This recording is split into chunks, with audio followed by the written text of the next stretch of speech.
ආයුබෝවන් සියලු දෙනා සාදරයෙන් පිළිගන්නවා ස්මාර්ට් මනි සේෆ් නිවුජ වීඩියෝ මාලාව වෙතට. අපි ශ්‍රී ලංකා නැගෙනහිර විශ්වවිද්‍යාලයේ වාණිජ හා කළමනාකරණ පිටේ සිවුවන වසරේ ඉගෙනීම ලබන ශිෂ්‍ය ශිෂ්‍යාවන්. මුලින්ම මම පැහැදිලි කරන්නම් මොකක්ද මේ වැඩසටහන් මාලාව කියලා. ස්මාර්ට් මනි සේෆ් නිවුජ වැඩසටහන් මාලාවෙන් අපි කරන්නේ ඉතුරුන් සහ ආයෝජනය කිරීම පිළිබඳව දැනුවත් කිරීම. ඔයාලා දන්නවා ශ්‍රී ලංකාවේ තියෙන දිස්ත්‍රික්ක වලින් 50% වගේ දියුණු දිස්ත්‍රික්ක නොදියුණු දිස්ත්‍රික්ක කියලා බෙදන්න පුළුවන්. අපි විශ්වවිද්‍යාල ශිෂ්‍යයන් හැටියට අපි ත්‍රිකුණාමලය දිස්ත්‍රික්කයේ පදනම් කරගෙන අධ්‍යයනයක් කරා. ඇයි මේ දියුණු නිදියුණු කියලා බෙදලා තියෙන්නේ කියලා.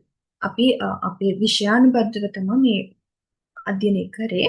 අපි එකෙන් අඳුරගත්තා දියුණු ප්‍රදේශයට උදාහරණයක් ගත්තොත් කොළඹ දිස්ත්‍රික්කය, නොදියුණු ප්‍රදේශයට උදාහරණයක් ගත්තොත් ත්‍රිකුණාමලය දිස්ත්‍රික්කය.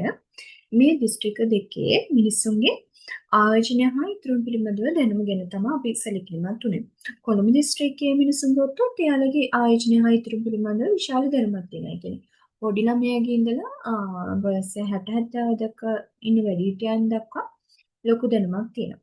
ත්‍රිකුණාමලය දිස්ත්‍රික්කය ගත්තොත් දන්න පරිපූර්ණ තාක්ෂණයත් එක්ක ගැන සුළු දැනුමක් තියෙනවා.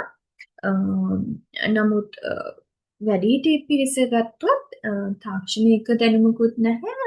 මාළුකොට ආයෝජන ඉදිරි පිළිබඳ දැනුමකුත් නැහැ.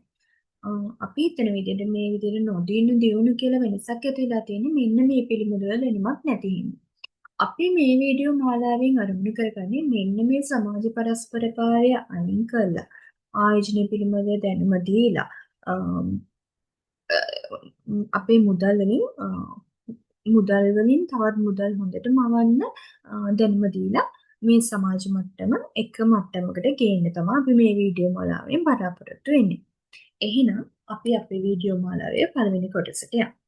මම පළවෙනියෙන් පැහැදිලි කරන්නම් මොකක්ද මේ ඉතිරි කිරීම කියන්නේ කියලා. මම මෙතන දීලා තියෙනවා මොකද ඉතිරි කිරීමක් කියන්නේ කියලා. ඉතිරි කිරීමක් කියන්නේ අනාගත අවශ්‍යතා සඳහා ගැනීම. මම මේක උදාහරණයකින් එක්ස්ප්ලেইন කරන්නේ. අපේ ගෙදර ගත්තොත් ආදායම් වෙනවා. ඒ වගේම වියදමුත් වෙනවා. අපි ආදායම් කියන්නේ මොනවද කියලා දන්නවනේ සාමාන්‍ය ජීවිතේ. අපේ ගෙදර ගත්තොත් ආදායමක් කරන අපේ අම්මා තාත්තා කරන රැකියාවලින්. මෙතනදී ඒ රැකියාවෙන් රුපියල් 50000ක ආදායමක් එනවා කියලා හිතමු. ඒ වගේම වියදම් තියෙනවා. ගෙදර ආහාර පාන වියදම්, ළමයිගේ අධ්‍යාපන වියදම්, ඒ වගේ වියදම් රුපියල් 40000ක් වෙනවා කියනකො. ඒකනම් මේ 50000න් මේ වියදම් අඩු කරාම අපිට අතේ ඉතුරු වෙන රුපියල් 10000.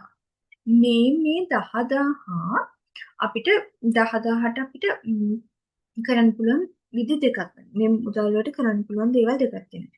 එක්ක ඉතුරු කරනවා එක්ක ආයෝජනය කරනවා. ඉතිරි කිරීම දැන් මම කතා කරන්නේ ඉතිරි කිරීම කියන මාතෘකාවනේ. ඉතිරි කිරීමේදී අපිට කරන්න පුළුවන් දේවල් දෙකක් තියෙනවා.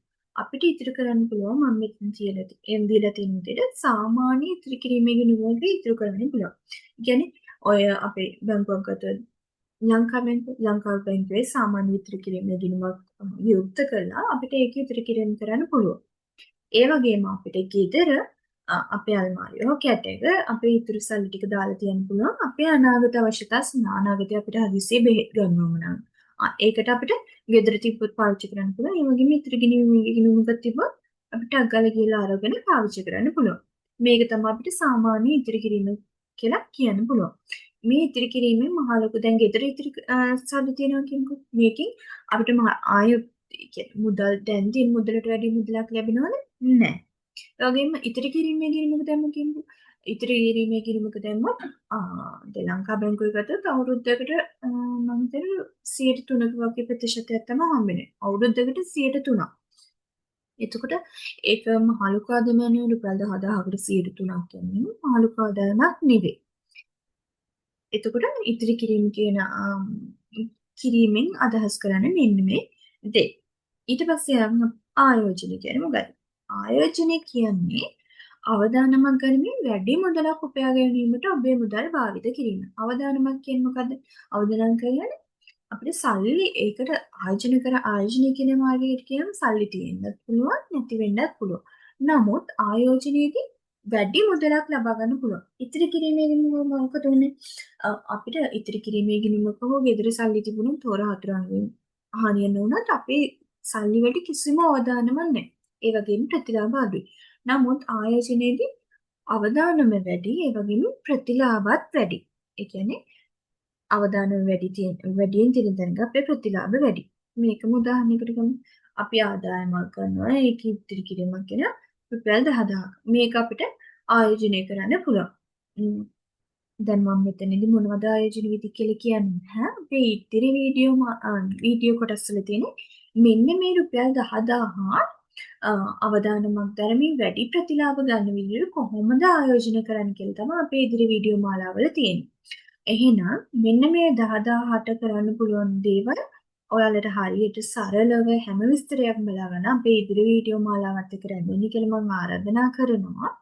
ඒ වගේම තව අපි ඉතිරි කිරීමේදී ආයෝජනය කිරීමේදී සලකා බලන්න ඕන වැදගත්ම කරුණක් තියෙනවා. ඒ දේ තමයි උද්දමන අනුපාතය. අපි දැන් අද හෙට අපි රුපියල් 10000ක් ඉතුරු ආයෝජනයක් හෝ ඉතිරි කිරීමක් කරන්න බලාපොරොත්තු වෙනවා. එතනදී අපි බලන්න ඕන අපේ වර්තමාන උද්දමන අනුපාතය. දැන් අපි ඉතිරි කිරීමක් කරනවා කියන්නේ රුපියල් 10000 ගිහිල්ලා මේ 10000 ගිහිල්ලා හෙට BOC account එක දානවා. ඒ දවසට අපේ උද්දමන අනුපාතය 12යි ඉතිරි කිරීමේ ගිණුමින් ලැබෙන 3යි කියනකොට එතකොට ඔයාලට මම උද්දමනය කියන්නේ මොකද්ද කියලා පැහැදිලි කරා. අපි මීට අවුරුදු 5කට කලින් ගත්තොත් අපිට හාල් කිලෝ එකක් ගන්න පුළුවන් මිල අද හාල් කිලෝ එකක් ගන්න පුළුවන් ගානට වියදම් කරන්න පුළුවන් බෑ. හාල් කිලෝ එකක් ගන්න බෑ අවුරුදු 5කට කලින් වියදම් කරපු මුදල්. මේකට තමයි අපි සරලව උද්දමනය කියන්නේ. එතකොට 12 යන උද්දමන අනුපාතයේ 3යි අපිට සාමාන්‍ය ඉතුරු කිරීමකින් ලැබෙන්නේ අපි ඒ රුපියල් 10000 ඒකේ ඉතුරු කරලා වැඩක් නෑනේ. ඒ ඉතිරි කිරීමේදී තියෙන අවදානම්. නමුත් ආයෝජනයකදී මේ අවදානම නැති වෙනවා.